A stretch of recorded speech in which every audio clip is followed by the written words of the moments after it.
ஜீவ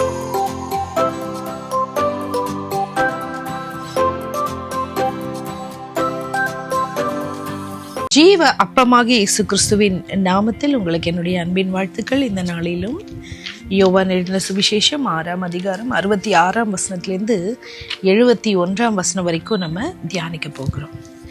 அது முதல் அவருடைய சீஷரில் அநேகர் அவருடனே கூட நடவாமல் பின்வாங்கி போனார்கள்.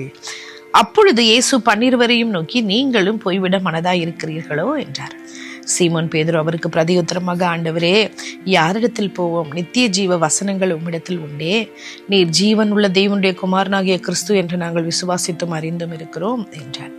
இயேசு அவர்களை நோக்கி, 12 உங்களை நான் தெரிந்து கொள்ளவில்லையா? உங்களுக்குள்ளும் ஒருவன் பிசாசாய் இருக்கிறான் என்றார். சீமோனின் குமாரனாகிய யூதாஸ் காரியோத்து 12 ஒருவனாயிருந்தும் தம்மை காட்டிக் கொடுக்க போகிறவனாய் இருந்தபடியினால் அவனை குறித்து இப்படி சொன்னார்.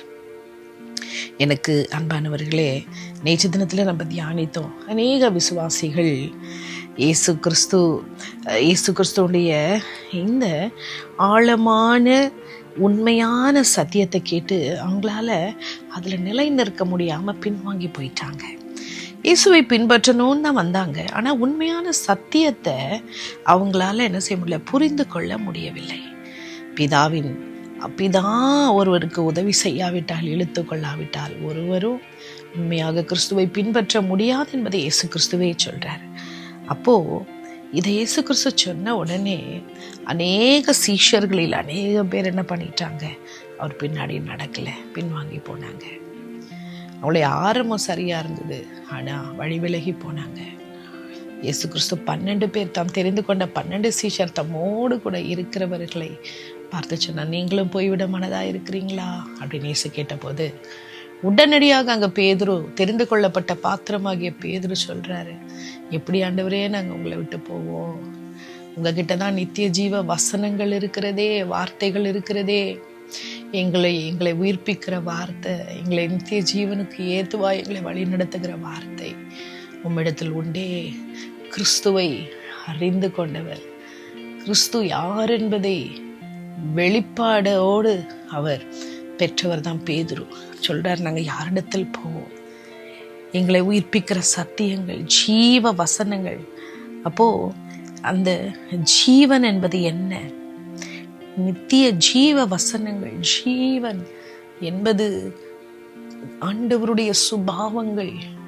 அப்படியே நமக்குள்ளாக அது நமக்கு ஜீவனாய் மாறும். தேவனுடைய சுபாவங்கள் என்ன? பரிசுத்தமுள்ளவர், இரக்கமுள்ளவர், உண்மையுள்ளவர், நீதியுள்ளவர், சர்வ வல்லமை பொருந்தியவர், அவர் எங்கும் வியாபித்திருக்கிறவர். அப்போ நாம அந்த நித்திய ஜீவனை, ஜீவ வசனங்களை நம்முடைய வாழ்க்கையில காணப்படும் போது, நம்முடைய வாழ்க்கையில கிறிஸ்துவோடு கூட இணைந்திருக்கும் போது, தேவனுக்கு அடுத்த சுபாவங்களில் நாமள என்ன செய்வோம்? மாறுவோம். சர்வ வல்லமை பொருந்திய அவருடைய வல்லமையை நாமும் வல்லமை உள்ளவர்களாய் செயல்பட கர்த்தர் நம்மை உருமாற்றுவார். அப்போ அந்த பிதாவாகிய தேவன் குமாரனாகிய இயேசு கிறிஸ்துவை அந்த சாவின் கோரிலிருந்து, மரணத்திலிருந்து உயிர்த்தெழ வல்லமை உள்ளவர். அதே வல்லமையை நமக்குள்ளாகவும் கிரியை செய்ய அவர் உண்மையுள்ளவராக இருக்கிறார். ஆனால் நாம செய்ய வேண்டியது விசுவாசத்தோடு இன்னும் அவரை நெருங்கி செய்கிற கர்த்தர் நமக்கு கிருபை தருவாராக. பாருங்க, ஜீவனுள்ள தேவனுடைய குமாரனாகிய கிறிஸ்து என்று அறிகிற அறிவில் நம்ம மேன்மைப்படும் போது, அதில் நம்ம வளரும் போது, அந்த மேன்மை நம்மளை என்ன செய்யும்? நம்மளை இன்னும் தாழ்மைப்படுத்தும். நாம் கிருபைக்குள்ளாக மறைந்திருப்போம். நமக்கு முறுமுறுக்கிற இருதயம் அல்ல, நன்றி சொல்லுகிற ஒரு இருதயத்தை கர்த்தர் தருவார். நமக்கு ஒரு நம்பிக்கை, நம்ம வாழ்க்கை குறித்த ஒரு மேலான நம்பிக்கை, நிச்சயத்தை தருவார். அது மாத்திரம் தேவ அன்பில் நிறைந்திருக்கும் போது நம்மை சுற்றியுள்ள பாவத்தில் ஜீவிக்கிற ஜனங்களை அவர் பக்கமாய் திருப்பிக் கொள்ள கர்த்தர் நமக்கு கிருபை தருவார்.